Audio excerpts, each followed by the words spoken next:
Welcome to Moments with Marianne. This is your host, Marianne Pastana.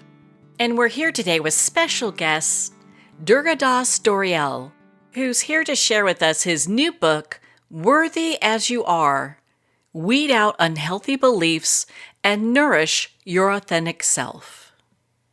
Now, Durgadas is a licensed clinical social worker and a certified holistic health practitioner working in private practice.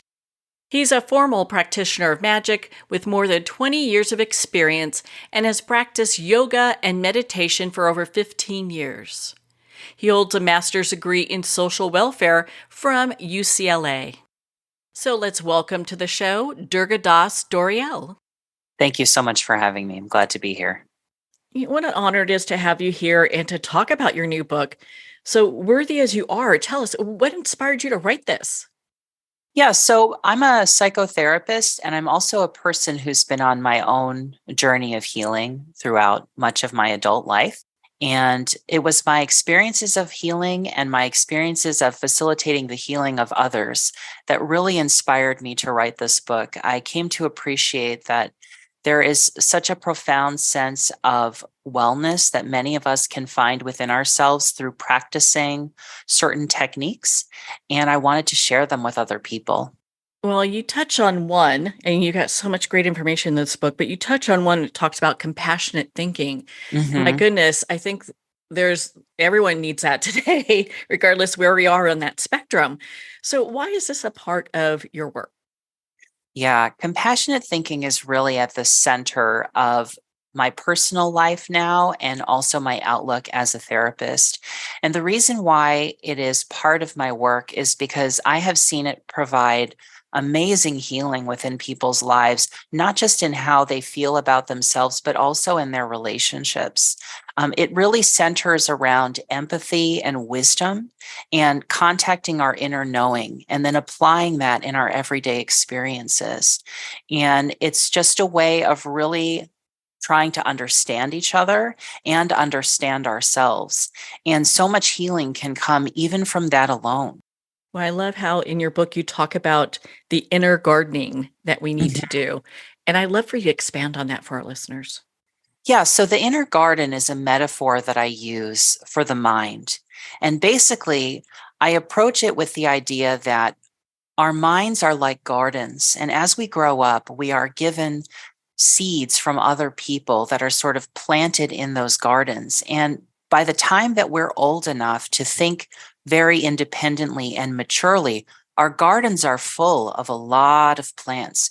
And for many of us, these plants are weeds. Not all of them, but many of them. And we have power, though, in the here and now to weed this garden and plant supportive thoughts in their place, compassionate thoughts, loving thoughts, empathetic thoughts, supportive thoughts. And so a lot of the work in the book is about that. It's about learning how to weed this inner garden and plant supportive, compassionate thoughts in place of what was there before. Yeah, and then that can revolutionize our experiences of our own well being. It can help us heal from wounding from the past, improve our relationships, and just generally the quality of our lives. Now, when it comes to negative self talk, is that something that people really struggle with and have a tough time overcoming? Absolutely.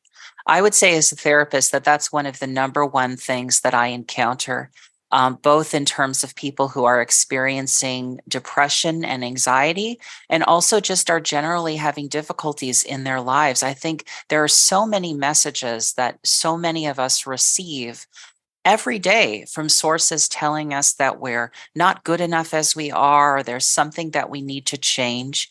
And then that manifests for many in negative self-talk. We could get it from our families, our community, our society, etc. Yeah, so it's a huge issue in many, many people today. And what's in this book is really one approach to dealing with it. Well, you're so kind in your book. You could see the compassion that comes through because I look at it as negative thoughts, and you talk about challenging, unsupportive thoughts. And I, Mhm. I think the languaging makes such a big difference because then we get out of that good, bad, right? Right. Yeah. I mean, I think that it is so important in this process, and this is part of compassionate thinking, to not shame ourselves as much as possible for being wherever we are and for thinking whatever we think. I mean, the thoughts that are with us for a reason. And the reason is usually because of external influences or our reactions to trauma when we have negative thinking or mental illness or something like that. And so I think that there are ways of using language, and I talk about this some in the book, that fosters greater self-compassion. I also don't usually use the term positive thoughts because sometimes that also can take people into a place of shaming themselves, honestly, where they feel like, well, I should only think positively all the time. And if I don't do that, I'm bad. Right. And so my work is more about let's try to be compassionate with ourselves wherever we are, kind to ourselves, and then move in the direction of greater well-being. And in my experience, that does create a positive mindset, what is commonly thought of as a positive mindset, but one that isn't really about I must feel this way. I should feel this way. It's just about let's be kind to ourselves and then just keep doing that. Right. And understanding and just keep doing that. And one thing I wanted to add to what I said at the very beginning is, I experienced a lot of bullying when I was growing up from a very young age for about 10 years and really did not have the message that I was worthy as I am. And so when I came to learn that I am in my own experience and see how healing that was, I felt inspired to share that with others, both as a therapist and as a writer. In your experience, is it something that when people get out of that good, bad kind of talk, that it's easier for them to kind of get into a place where they can be compassionate themselves? Because I would think that that's kind of difficult. Yeah, one of the best exercises that I know for doing this, which is in the book and is very common in cognitive behavioral therapy, because you're right, it can be difficult, is to practice trying to speak to yourself as you would a close friend. Sort of like if you wouldn't say it to a close friend, don't say it to yourself. And I think that a lot of people, when they look at their thoughts from that lens, would I say this to someone else? And the answer immediately oftentimes is no. That helps provide some of that clarity, right? And that understanding and facilitates the process. I think that's so positive and just really empowering. It's like really, if you're not going to say it to any of your really good friends, don't say it. Hmm. Yeah, because many of us are walking around saying absolutely horrible things to ourselves that we would never say to anyone else. And not giving ourselves the grace or the slack or the benefit of the doubt that we would give to lots of other people. And one of the other points in terms of the inner gardening is that for most of us, this is learned.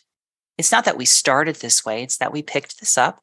And through processes like those in the book, we can learn how to set this down and really come to a greater sense of our own well-being, our own healing, and help connect with the parts of us that know the deeper parts of us that are, there's a spiritual dimension to the book too, that know that we are sacred, that know that we are worthy. It's still in there. It's just a matter of getting to it. Before we have all that generational programming, Hmm. from what our parents learned, their parents, and so on up our family tree. Yes, absolutely. I mean, that's a really important point, which is that for many of us, some of the messages of shame and negative self talk and judgment and criticism that we are walking around with have been in our families for generations or have been passed down in our society for generations. One area I focus on in this book is shame around our physical bodies. And so much messaging comes to so many of us from a multitude of sources about that and has been passed down generationally. And, the work falls upon those of us who are doing healing practices now to try to shift that, and not just for ourselves, but also people in the future. Hopefully, if we can stop some of this now, we can really make a difference. And then other people, and I will say, I think we already have to a certain extent when it comes to body shame, because a lot of people in Gen Z are much healthier about this than my generation and the generations before. And it's been very inspiring to see that. I'm not saying everyone is, but there's a real difference in the cultural trend of that generation from what I've seen. Well, that's exciting to hear. You see these changes that are taking place. Yeah, I think we just have some other folks who would probably include my generation that need to, maybe embrace some of this and really Yeah. just, know it's okay. Hmm. Absolutely. Absolutely. And so the real center of the book is looking at different areas of our lives where we've received messages of you're not good enough, you're not worthy as you are. You need to climb all these mountains to prove that you have value. And then just questioning them. That's a real fundamental part of CBT, and it's a part of the practice in the book. Questioning the negative thoughts we've received, and then what do we put in their place? What do we want to believe now? And like I said before, the book is very spiritual. So there's when you connect with your spirit, when you connect with your heart, when you connect with your inner knowing, what would you say to that good friend, for example, about how they feel about their career, about how they feel about relationships, about how they feel about their home or whatever, money, whatever the situation is? And can we get out of the mindset that we're less than just as we are right now? And I've seen this really revolutionize people's experience of well-being, even in small doses. And that's another part of compassionate thinking. It's not all or nothing. We do the best we can. For many of us, when we're talking about body shame again, we've grown up with this our whole lives. It's in societal messaging, media, all around us from many different angles. And for some of us, we're not going to totally heal that, but that doesn't mean we can't find profound improvement from where we are. And that's worth it too. However much better we feel is still better, is still worthwhile. And compassionate thinking is just sort of guiding yourself in that direction. And that's what inner gardening is about. Yeah. I love that. It really gives us the power to make changes and being okay that Mhm. these changes are little baby steps. Yes. Yeah. Well, because part of what happens to people a lot of the time when they don't take baby steps is that the changes that they make are not sustainable. So somebody will be very gung ho about something in their life and, run on sheer willpower maybe for a couple of months at most. And then it sort of breaks down and they revert back to the status quo that they had before. But if we make sustainable change through baby steps and put that at the center of our process, then we sort of climb higher and higher and higher. And if we're compassionate to ourselves, if we center compassion in that work, we're not criticizing ourselves if we falter. We're not criticizing ourselves for not being totally healed tomorrow, and then that also helps us continue on the path. That's another thing that happens. People, have a falter experience and then they give up, partially because of those kinds of stories that we're working to change. Oh, well, of course, this isn't going to work out for me. Of course it can't because, I'm doomed or whatever the negative belief is. But with compassionate self talk, we say, you know what? I tried that. It didn't work that way. Maybe I was pushing too hard. Maybe it's not the right approach for me. But that doesn't mean that I can't keep going. That doesn't mean that I can't get up off the floor, right? And when we're kind to ourselves, we get up off the floor much faster. And we're not sort of as wounded by those kinds of experiences. I mean, really, compassionate thinking, in my experience, I call it the philosopher's stone of inner work, because it has such a powerful ability to take negative thoughts, take negative experiences or unsupportive thoughts or unsupportive experiences, and help us really integrate them and heal and see our lives in healthier ways and process our experiences in healthier ways. So if negative beliefs is at somebody's core Hmm. and it's something that, generations have been talking about, they have just been so ingrained with this. Yeah. Is this something that they can really work through over time? In my experience, in many cases, the answer to that is yes. Now, not always, like in the example I was saying with body shame. I mean, sometimes the messaging is so relentless around us that we just do our best. But even if we don't fully heal it and just make a lot of progress, I still think that that is totally worthwhile. For example, I would say that there are some negative beliefs that I grew up with that are still there on a very low volume, a very low setting. And then the beliefs that I've affirmed are much louder, much more resonant, much truer in my experience, in my perception of reality. And that's worthwhile too. And then there are other things that have completely changed for the better. I think one thing that happens to people sometimes is that the process of challenging these deep negative core beliefs isn't necessarily complete. And what I mean by that is, for example, often in cognitive behavioral therapy, we will challenge negative beliefs. We will try to dismantle them, but we're not necessarily focusing as much on affirming thoughts in their place. I mean, we will usually come up with one, but it's not necessarily like, okay, say this to yourself 10 times a day, every day for the next month. And conversely, in a lot of the self-help material, there's often an emphasis on affirmation, but the affirmations aren't necessarily specifically tailored to what you're going through. And there isn't often this emphasis on challenging and questioning the other thoughts. But in my experience, when you put those two things together, people can make profound change in their negative self-talk, their negative core beliefs.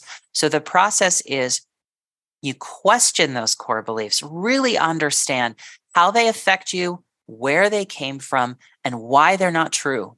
Why might these thoughts not be true? And then we come up with a healthier thought to believe or think instead, a compassionate thought, which becomes the affirmation.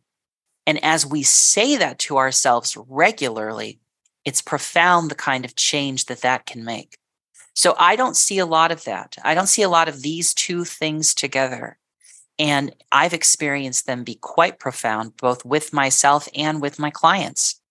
So, how does this relate in regards to relationships? Oh, well, negative core beliefs can really impact relationships. One example of that, and I think a lot of people wouldn't even necessarily see this as a negative thought, but it can be a profoundly damaging one, is the fairy tale. A lot of people are walking around with the fairy tale notion of a relationship. This should just work. You know, we meet that special person and we just fit like a glove, and that's it. And that sets up an expectation of how a relationship should be that is unrealistic, because relationships take work. Some take more work than others, but no two people are 100% compatible. And in my experience as a therapist, the greatest predictor of relationship success is not raw compatibility. It's how willing people are to work on the relationship, to really get to know each other, to really practice communication strategies. You know, a lot of us didn't grow up with good modeling of relationships and communication, healthy modeling. So we have to learn that now. And if we have a belief that that is a sign that our relationship isn't the right one for us. Oh, well, this can't be a good relationship because it's not perfect from the get-go. Then that can lead to people walking away from situations that could be great. So that's one belief. And there are others too. You know, some people really believe, for example, that they should sort of people please as part of relationships. They might not consciously believe that, but it's subconsciously there. And that can really get in the way of a healthy relationship. So one of the things that we do in therapy, for example, is we surface these kinds of beliefs and really look at them and really challenge them and say, you know, because one other dimension of this is central to cognitive theory, is that how we think of things, what we believe on the conscious and subconscious level really impacts not only how we feel, but also what we perceive. So if I believe in the fairy tale notion of the relationship, maybe I don't even believe it consciously because I've had experiences, I'm older, but subconsciously, that's what I'm expecting from the right partner. When there's a problem of any kind, I'm going to feel like, okay, this is the end. Something's wrong. You know, I'm packing the suitcase in my mind because I'm perceiving in reality that this means catastrophe, but that all stems from that belief, that deep belief. Yeah. So those are some examples of beliefs in relationships that can really, really cause problems. Absolutely. In your book, you talk about self-love. And I Mhm. know of a lot of people, it's kind of like a buzzword. And I don't think many people know what that really means. And I'd love for you to share that with us. Yeah. So I had mentioned earlier that there's a spiritual core in the book, and I do invite people to bring whatever their spiritual beliefs are to this approach. And even if they don't have spiritual beliefs, that's okay too. But where I focus on with self love is really this notion that, we come into this world as sacred beings, and we have worth just because of that. And we can learn to love ourselves through knowing that about ourselves, through connecting with the heart, through connecting with spirit, through connecting with nature, and really feeling the sacred presence that is there. Now, if somebody doesn't identify as spiritual, there are other ways to develop self-love too. But one of the best ones in my experience, it's not as much that we have to convince ourselves that we're worthy of love. It's as we dismantle the beliefs that were given to us by others that tell us that we aren't, we start to find the self-love that's already there. A lot of us don't love ourselves because of those beliefs or experiences we've had that have caused us to see ourselves in a negative light. So when we touch all of that with compassionate thinking, it melts away over time. And then this organic sense of our own worthiness grows. And as we talk to ourselves like a best friend, we experience that self-love. And then, of course, in the book, I talk about meditation and heart meditation and how beautiful that can be. But yeah, I mean, self-love, I think that the deepest self-love really comes from knowing what's already within us, discovering what's underneath the negative messaging we've received and things like that. And what's there is beautiful. And most of us knew that as kids, right? A lot of kids aren't running around with self-love issues. And when they are, it's because of external influences. Something's going on at home, something's going on in the community, things like that. So some of this work is about getting back to that, getting back in touch with that deep part of ourselves that doesn't doubt our worthiness, that doesn't need to be convinced that we're okay, that doesn't need to be convinced that we deserve to be loved. It's just there. So, what are some of the weeds we need to be looking for? Because I know we talked about shame. What are some of the others that people can identify with that go, okay, I need to take a look at this and reassess where I'm at? Yeah. So one of the fundamental practices is to really look at how you're feeling in your everyday life and how your thoughts are, and to consider if the thoughts that you're having that push your emotions into a negative or a difficult or a high state in a way that feels unhealthy, if those thoughts are distorted in some sense or biased in some sense, because that's usually what's going on. Thoughts might be skewed toward a lot of judgment, toward a lot of criticism. We might not be cutting ourselves enough slack. We might not be cutting other people enough slack. When people come to see me for treatment for depression and anxiety, they're usually having a lot of thoughts that are extreme, that don't hold water. So interestingly enough, the work in cognitive behavioral therapy, it's not about trying to make ourselves think very sunny, positive thoughts all the time. But if we can just get ourselves to even a more neutral place from the negative one, from the unsupportive one, then that can help most people feel a lot better. So just even walking around with the lens of, are the thoughts that I'm thinking really true? Are they really accurate? Am I being fair enough with myself? Am I being fair enough with others? One metaphor that some people will use is sort of like a courtroom of the mind. Does the judge, the wise, compassionate judge in my mind, just accept this thought? Or do they say, wait a minute, there's some issues with that thought. That's really got some bias there that's skewing things to make you feel worse. So that's one way, is to just to take approaches like that. And, it kind of has me thinking with everything that we've talked about today.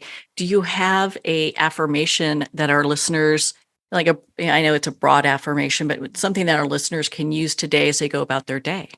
Yeah, an affirmation that I think can help a lot of people is something like, I'm willing to open my mind to information that can help me experience greater healing and well-being in my life. And one of the beautiful things about that affirmation is that it really helps open a door.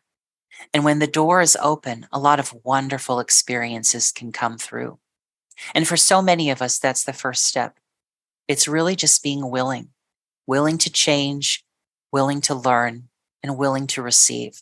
Because I'll also say in my experience, guidance is always coming to us, and amazing things can happen when we learn how to listen to it. Thank you so much for sharing that with us. Where can our listeners connect with you and be part of your community and learn more about your work? Sure, thank you. So my website is durgadasalonduriel.com, but the main places where I'm active are on social media. On Instagram, I have an account that is Durgadas Duriel. I also have an account specifically for affirmations, which is called Affirmations That Heal. And I'm on Twitter as Durgadas A. Duriel. I'm on Facebook as well, and hopefully going to be starting a newsletter or Discord server soon. Well, Durgadas, thank you so much for taking the time to be on the show with us here today. Thank you so much for having me. It was wonderful being here. Well, thank you, Durgadas. It has been such an honor to spend this time with you and to talk about your new book, Worthy as You Are. Weed out unhealthy beliefs and nourish your authentic self. Worthy as You Are is available to Amazon, Barnes & Noble, and everywhere books are sold. And if you don't see it on the shelf, just ask for them to order it. And remember, support our indie bookstores. Well, on that note, we're going to pause here for a quick moment, and we'll be right back after this message.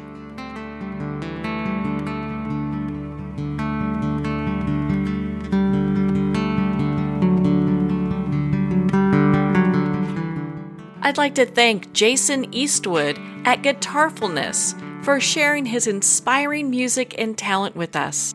His music is known worldwide for cultivating atmospheres of harmony, inner peace, and clarity. Visit Jason's website at guitarfulness.com. Join his newsletter, be part of his community, and download his music.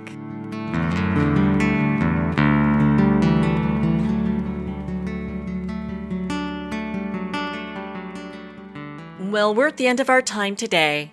I'd like to thank everyone for tuning in. You've been listening to Moments with Marianne, where we make every moment count.